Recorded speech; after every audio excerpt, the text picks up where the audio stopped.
जरा माझी नम्र विनंती हात जोडून की पत्रकार परिषदेमध्ये तिथं आवाज केला तर सगळं कन्फ्युजन होतं.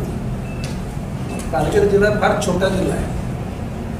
ठाणे जिल्ह्याचा मी पालकमंत्री होत्यावर 24 आमदार, 5 MLC, 4 खासदार, महापालिका, जिल्हा परिषद, नगरपालिका यांचे सगळे प्रतिनिधी संख्या 52.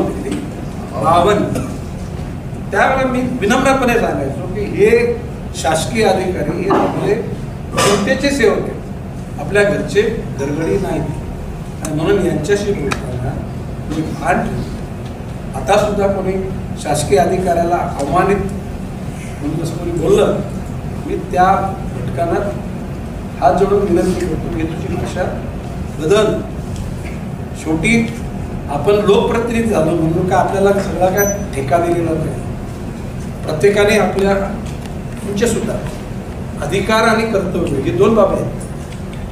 कुठला प्रश्न विचारावा, कुठल्या डायरेक्शनने विचारावा याला सुद्धा म्हणतो मी. आता तुम्ही बोललात ना की जनता दरबार 2च झाले, तिसरा जनता दरबार प्रलंबित आहे. आता तुम्हाला दाखवतो. आणि मी नुसते इथले नाही, नव्यामुंबईतले 4 झाले, ठाण्यातले 2 झाले. प्रत्येक दरबारातला दरबार नंबर 1 अर्जदारचा क्रमांक, नाव, काम, काय झालं, शेरा आणि पाठपुरावा केल्याशिवाय मी थांबणार नाही. लोकांना ऐकून घ्या. प्रश्न असे 5 वर्ष मला इथे आले. ज्याला मी 5 वर्षाचा शेवटचा दिवस असेल ना त्या दिवसाचा का म्हणजे पालघर जिल्ह्याचा का पालकमंत्री असं मला वाटत नाही. परंतु त्या दिवशी तुमच्या नाही असं नाही म्हणत, असं नाही म्हणत किंवा कुठल्या जिल्ह्याचा पालकमंत्री नसेल तर या 5 वर्षाचा ज्याला शेवटचा दिवस, शेवटची TPDC म्हणा किंवा जनता दरबार असेल त्या दिवशी तुम्हाला मी आवर्जून बोलवेन.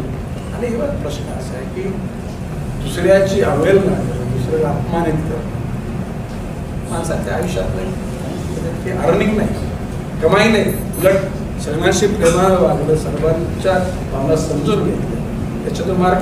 काही लोकांच्या डोक्यात किडा असतो. काय होतो नाही, राजकारण्याच्या लोकांत सुद्धा किडा असतो. आता मी आमदार आहे, मी खासदार आहे, म्हणजे मी कोण, तू जनसेवक. आता आपल्या पत्रकार बांधवांमध्ये सुद्धा अनावश्यक काहीतरी म्हणजे आपला म्हणजे रोग ही गुटकारी का खोटी, बरोबर. जनसेवकांचा प्रत्येकाचा मान सन्मान व्हायलाच पाहिजे. हे लोकशाहीचे 4 स्तंभ आहेत. आणि मी सुदैव समजतो की या पालघर जिल्ह्यातील खासदार, आमदार टू द पॉइंट बोलतो. काय बोलतो मी, या कोणाच्या मध्ये अहंकाराचा भावच नाही. म्हणजे मी बोलतो त्यांच्या मी काय माझ्या पाठीमागे काय घडत असेल ना मला कळवा, म्हणजे मी त्याला सांगेन बाबा. आपण 18 वर्षाचा आढावा घेतला पालघरला, म्हणजे तुम्ही मनोरमध्ये आहात तर आपलं जिल्ह्याचं जे ट्रॉमा आहे त्याने कसं रखडणे निधी नाही. बाजूला त्याच्या नांदगावला आपलं वारली अट आहे. अनेक वर्ष म्हणजे आता ती सुरुवातीची केलेली कामं खराब होती अशी स्थिती आहे. त्याच्यानंतर जिल्हा रुग्णालयाचं सुद्धा पैसे नाही म्हणून अडकलंय. तर हे आपण जिल्ह्याच्या दृष्टीने काय म्हणजे आपण जनता दरबार घेता आणि प्रश्न सोडत बरोबर, पण इथे निधीच नाही आणि गेली 5-5 वर्ष महत्वाचे प्रश्न, जिल्ह्याचे आरोग्याचे प्रश्न संपलेले नाही. तर त्याच्याबद्दलचं काय आपण हे बघा, माझ्या व्यतिरिक्त आपले खासदार, आमदार सुद्धा सतर्क आहेत. ऐकून घ्या. आदिवासी विकास मंत्र्यांबरोबर सावराजींचा, भोईजींचा संपर्क असतो. या अनुषंगाने आरोग्य मंत्रालयाबरोबर आणि नगरविकास मंत्रालयाबरोबर राजन नाईकचा संपर्क असतो. मी बघा तोंडावर कौतुक करायची मला नाही करत. मी कोणाच्या डाळीला हात तुम्हाला गणेश नाईक का स्वाभिमान जगतो एवढं तर तुम्हाला माहिती आहे. Sir are you agree with me? भाव असे की मी मनापासून एखाद्याचा आदर करतो आणि क्रोधित झाला तर शेवटी माणूस आहे, मला पण राग येतो, प्रत्येकाला राग येतो. परंतु तो राग सुद्धा नाही व्यक्त करण्याचा, त्याला नियंत्रण ठेवायचं आणि योग्य वेळेला ऐकून घ्यायचं. तर त्या अनुषंगाने आपण जे आरोग्याची सगळ्या गोष्टी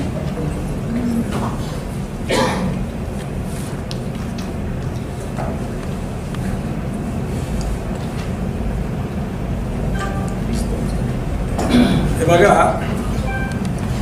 हा अहवाल पुस्तिका आहे ही 2/6/2025 रोजीची ही सिक्वेन्स वाईज म्हणजे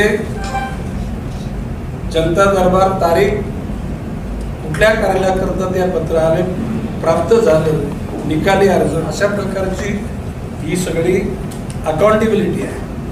आणि प्रत्येक माणसाचं नाव, त्याचं काम अशा, आणि या गोष्टी मी हे वाचनात ठेवले. ज्या ठिकाणी मला चुकीचं वाटेल त्या ठिकाणी मी जिल्हा आढावा समितीच्याकडून याची खरी खोटी माहिती घेऊन जे चुकीचं असेल, चुकीचा येणारच नाही. आणि एखादाही विषय अनुत्तरित उत्तर त्यांना मिळालं नाही, काहीतरी कारण सांगून तुम्ही नाका, पण कारण नसत नाही. मगाशी आपण बंधू सांगितल्याप्रमाणे ज्या ज्या बाबी आहेत त्या बाबींवर अतिशय प्रकर्षानं सगळी यंत्रणाला तर कामाला लावले. खासदार पण करतात, आमदार, मी पण आहे.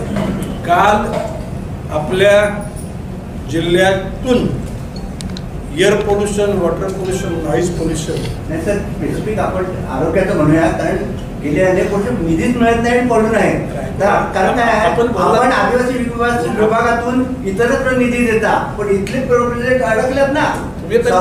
तुमचा रोग कोणाकडे? वडिलांचं महत्वाकांक्षी प्रकल्प वारली आठ, त्याच्या पहिली बिल्डिंग खराब व्हायला लागल्या आणि आपल्याला पैसे नाही मिळत. सवराच्या वडिलांचं ते बिल्डिंग भाजप्रभ आहेत ना, ते पूर्ण करणार, पैसेच नाही पडले. अरे आता आम्ही ट्रॉमा सर अडलाय सगळं. तुम्हाला मी शब्द देतो, आज बोलतोय, या सर्व गोष्टी करता राज्य शासनाच्या त्या खात्याचा पैसा वापरू, गरज पडली तर CSR विनम्र पैसा. सर किती वर्ष अजून लागणार आहे? अजून किती वर्ष लोकांना 200 खटाचं ग्रामीण रुग्णालय बांधलं, इमारत रेडी आहे, पण आतली अंतर्गत कामं करायला त्यांच्याकडे निधी नाही म्हणून ढकललाय. आता याचा आढावा घेण्याकरता प्रशासकीय अधिकाऱ्यांची बैठक बोलवलेली आहे. ऐकून घ्या जरा, तो मला तर बोलू द्या ना जरा. काल पालघर जिल्ह्यामध्ये असलेल्या प्रदूषणाच्या विषयी सह्याद्री अतिथीगृहावर बैठक झाली, अतिशय गांभीर्याने झाली. पोल्युशन कंट्रोल बोर्डाचे मेंबर सेक्रेटरी त्या बैठकीला ऑनलाईन उभे होते, म्हणजे उपस्थित होते. मी काल ठरवलं की मान्य जिल्हाधिकाऱ्यांच्या नेतृत्वाखाली एक जिल्हास्तरीय कमिटी होईल. त्यामध्ये खासदार will be one of the committee member, SP, जिल्हा परिषद CO, शहरी भागाकरता असेल तिथे राजन नाईक, स्नेहा दुबे असतील, ग्रामीण भागामध्ये तिथे भोये म्हणजे विक्रमगड, जव्हार, वाळा आणि पोखाडा ते भोये असतील. किंबहुना अन्य पक्षाचे 1, 2 आणि 1, 3 असे शिक्का तरी त्यांच्यावर आहे, तर ते कुठल्या घरी मग मी सांगायची गरज नाही. त्यामध्ये CPMचे सुद्धा आमचे मित्र आहेत ना, त्यांना सुद्धा घेतलं असेल. किंबहुना मी कलेक्टर म्हणाल SP ला त्याच्यावर घ्या. तुमच्यापैकी पत्रकारांना त्याच्यात जर स्वारस्य असेल तुम्ही मॅडम मग तुमच्यापैकी म्हणजे त्या तालुक्यातल्या, वाडे तालुक्यातल्या वाड्याचे पत्रकार, डहाणूमध्ये डहाणूचे पत्रकार आणि इंडस्ट्रीचे लोक आणि त्यांना ज्यांना विक्टीम व्हावं लागलं अशा air pollution, water pollution, noise pollution, त्या गोष्टी करता निश्चितपणे कमिटी आखली झाली. 15 दिवसाच्या आतमध्ये तिचं एक फेरी होईल आणि 1 महिन्याच्या आतमध्ये माझ्याबरोबर ती भेटेल. आता हा झाला पोल्युशनचा. आता मगाशी अरे इतक्या वर्षामध्ये साठलेलं आहे, आज लगेच तुम्ही माझ्यावर कशा ठरला? 2.5 वर्ष आणि 6 महिने सर, 2.5 वर्ष 6 महिने, 6 महिन्यामध्ये 2.5 वर्ष आधीचे जरा ऐकून घ्या. मी नव्हतो ना त्या प्लीज असं नका सर, ऐकून घ्या. बाब अशी आहे की पहिल्यांदा खाती घेता येतात, मंत्री होता पण थोडा वेळ लागला. खाती येता येतात, पालकमंत्री होतात, या सगळ्या गोष्टी तुम्हाला माहिती आहे. मी तुम्हाला शब्द देतो, आपल्या सगळ्यांच्याच बरोबर चर्चा करून या सगळ्या विषयावर आपण मात करू. परंतु त्या ठिकाणी आज कसा मंत्र्याला प्रश्न विचारला अशा प्रकारच्या प्लीज म्हणजे प्रश्न विचार तुम्हाला अधिकार आहे, परंतु जो माणूस सकारात्मक विचार घेऊन आला त्या माणसाकरता आपण अशी भाषणं वाटतात. आता त्या तिरंगा रॅलीमध्ये मला विचारल्यानंतर मी आता थांबलो. मी दुसऱ्या दिवशी जरा कॅबिनेट झाली त्या दिवशी गांभीर्य विषय काढला. संपूर्ण मंत्रिमंडळाला मी सांगितलं की आदिवासी बहुल जिल्ह्यामध्ये अशा प्रकारच्या लोकांचे हाल होणार असतील आणि मदत असेल. सर, आपण मगाशी सुरुवातीला सांगितलं की आपण 2014 पासून तंत्रज्ञान विकसित केलं आणि यात मोदींचा मोठा रोल होता. तसंच आपण DBT योजनेसंदर्भात सांगितलं. तर पालघर जिल्ह्यात आणि किंबहुना राज्यभरात सर्व ग्रामपंचायतीला OFCद्वारे कनेक्शन करून तंत्रज्ञान पुरवण्यासाठी एक योजना होती 2017 ती पूर्णपणे अजूनपर्यंत नादुरुस्त अवस्थेत आहे. तसेच पालघरमध्ये चालणारा प्रोजेक्ट विशेषतः मुंबई वडोदरा एक्सप्रेसच्या प्रोजेक्टमध्ये मोठ्या प्रमाणात भूसंपादनामुळे DBTमध्ये भ्रष्टाचार झाला. त्याची चौकशी झाली आणि चौकशीचा अहवाल अजूनपर्यंत आऊट झाला नाही किंवा कारवाई झाली नाही. हे आपल्याला माहिती आहे का? माहिती असल्यास त्याच्यावर कारवाई काय करणार? हे बघा, हे तिथे हा प्रश्न मी सांगतोय, हा सांगावं की न सांगावा प्रश्न आहे. माझ्याकडे आलेली एकूण एक बाब मी सतर्कतेनं त्या गोष्टीला गोष्ट चुकीचे घडत असेल बंधन घालण्याचा प्रयत्न करतो आणि जर चुकीचे घडले असेल तर त्याच्यातून जे जबाबदार आहेत त्यांना स्टिकर लावण्याचं काम मी करणार. आपण जी काय मागे पण बोललो तुम्ही, ज्या जलजीवन मिशनमध्ये ज्या लोकांनी कॉन्ट्रॅक्टरने भ्रष्टाचार केला अधिकाऱ्यांनी, आपण त्यावेळेला DPDCमध्ये आला होता त्यावेळेला मी बोललो होतो की अरे तर तो अहवाल आता ह्या कलेक्टर मॅडम आता नवीन आहे, काही जुने होते बोडके सर, आता प्रश्नाच्या प्रेमात दररोज बसून कधी कधी प्रेम वाढतं काय म्हणतो मी, आणि मग चुकलेल्या माणसाला थोडासा बाबा दुरुस्त करले. तर त्या ह्या मॅडम आहेत किंवा हे SP आहेत, हे CO जिल्ह्यामध्ये या लोकांना स्ट्रिक्ट इन्स्ट्रक्शन आहे कोणाचे राज्य शासनाचे. कुठल्याही चुकीच्या गोष्टी ॲक्सेप्ट करायच्या नाही. तो कुठल्याही पक्षाचा असो, म्हणजे उद्याला भारतीय जनता पक्षाच्या माणसाने एखादी चुकीची गोष्ट सांगितली ती मान्य करायची नाही. कुठल्या धर्माच्या माणसाने लोकशाहीमध्ये प्रशासकीय यंत्रणा अशा प्रकारे राबली गेली पाहिजे ती घटनेला चौकटीला आधार आणत आली. आता आज मी आम्ही फक्त या पंतप्रधानांच्या आणि आपण म्हणतो ते बरोबर आहे, या ज्या काही गोष्टी ज्या घडल्या तर मी विनंती करेन आपल्याला 1 2 3 4 त्याला माझ्या याचा मोबाईल नंबर आपला WhatsApp नंबर देतो, त्या सगळ्याची इन्क्वायरी करून ज्याला इन्क्वायरीचे रिझल्ट आपण घेऊ ना त्यावर तुम्हाला समोराबरोबर.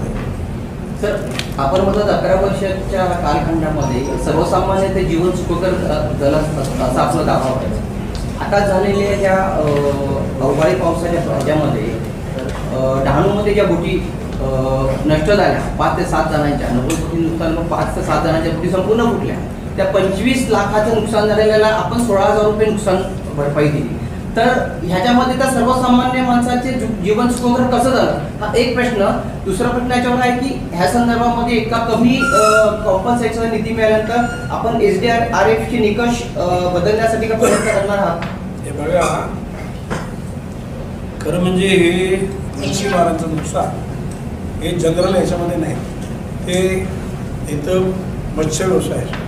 नितेश राणे ज्याला मी या बोटी तुटल्या याची प्रश्न उपस्थित केल्यानंतर नितेश राणेंनी आनंद व्यक्त केला.